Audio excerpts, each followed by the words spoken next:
Hi there, time for the Ostranauts hotfix patch notes for 0.14.2.10 with me, Agent Lonergan. I do apologise, I have not been playing Ostranauts as much as I should, and as such I haven't been using Steam as much as I should, because I've been busy playing Vintage Story. My bad, I'm sorry. So these came out on the 17th of January, and it is now the 20th of January. But anyway, that's my apology. I'm sorry. Let's get on with it.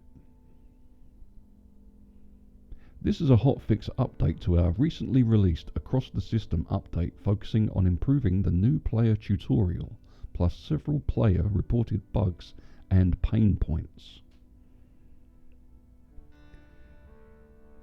General changes. There is a new tutorial derelict spawned at the end of the new game tutorial sequence, guaranteeing that users get useful loot to sell on their first trip. Starting tutorial had several improvements made to wording and logic. Added a new tutorial step to remind players to hide damage overlay again after using it. The Mega Tooltip UI now begins the game collapsed, with a tutorial explaining how to expand it. Destructive actions on objects are now always listed last, to avoid misclicks in the context menu. That should help. The escape key will now correctly close the QAB before the inventory UI, even after the target item changes modes. Sinks will no longer display two restore options. Exiting a UI with an open drop-down menu no longer softlocks left mouse button. Using pass to visit a station for the first time no longer skips intro encounter screen. Pass will no longer take players to the LA construction zone. Pass trips will no longer double charge upon arrival. Ooh, that was a sneaky one, wasn't it? I've never had that because, well, my current games I'm not really using the pass. Ledger line items will no longer get stuck, unpaid in past pages due to rounding errors. Work lamps no longer operate without batteries. Thermostats and other alarms switching states should now cause less lag. The way game data JSONs are loaded should now produce less memory waste. That'll be interesting. Buy or sell prices adjusted to better support flipping damaged items for profit.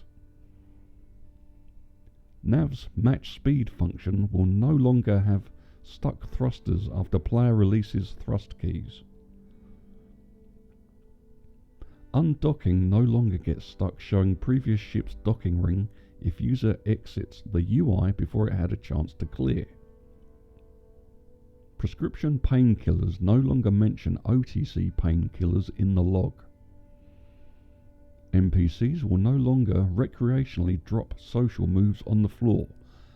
Thank God! Items that are dropping and fail for some reason should now get correctly added to the ship instead of becoming ghost items.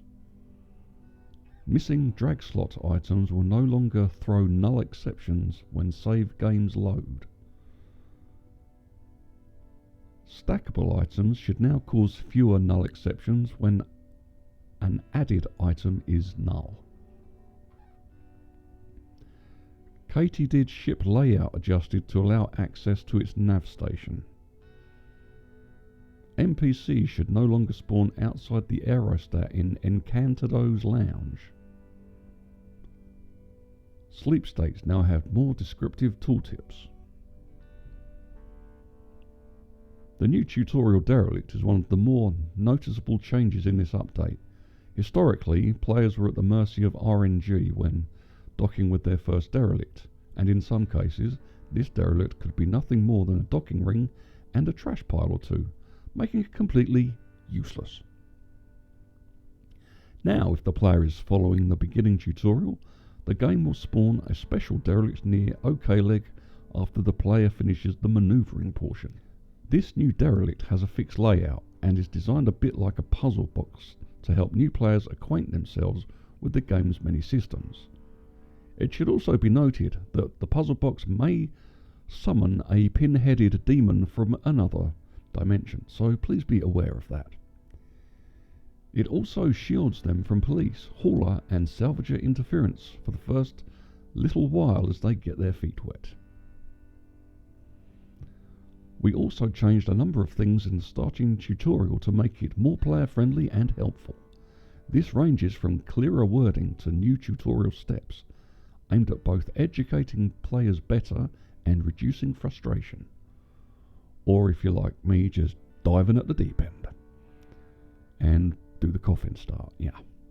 Speaking of player frustration, the options to scrap, uninstall, dismantle and bash are now prevented from appearing at the top of the quick action button QAB list.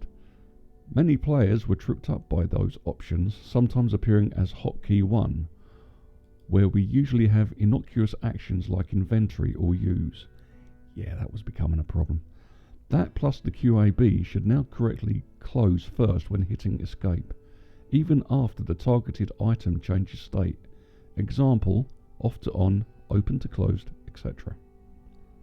The pass service and ledger had a number of fixes applied, plus work lamps will no longer run without power. Sorry, Dave. A few minor performance improvements also made their way into this build. First, the thermostat or alarm lag bug should be fixed, as the game will no longer recalculate room states every time one of those changed colour or switched on or off. Second, the way we log info while opening game data, JSONs, is now more memory efficient. Finally, there were a number of null error and other fixes added as part of this patch. As always, there's plenty more for us to fix, change and add, and we'll be continuing in roughly that order. In the meantime, let us know if this patch helps you out, as well as if it reveals many new problems. Best, Daniel Feder, and I'm not him, founder of Blue Bottle Games LLC. Yeah, I'm Agent Lonergan, not Daniel Feder. That was your patch notes. Have a great day, and as always, I'll see you on the flip side.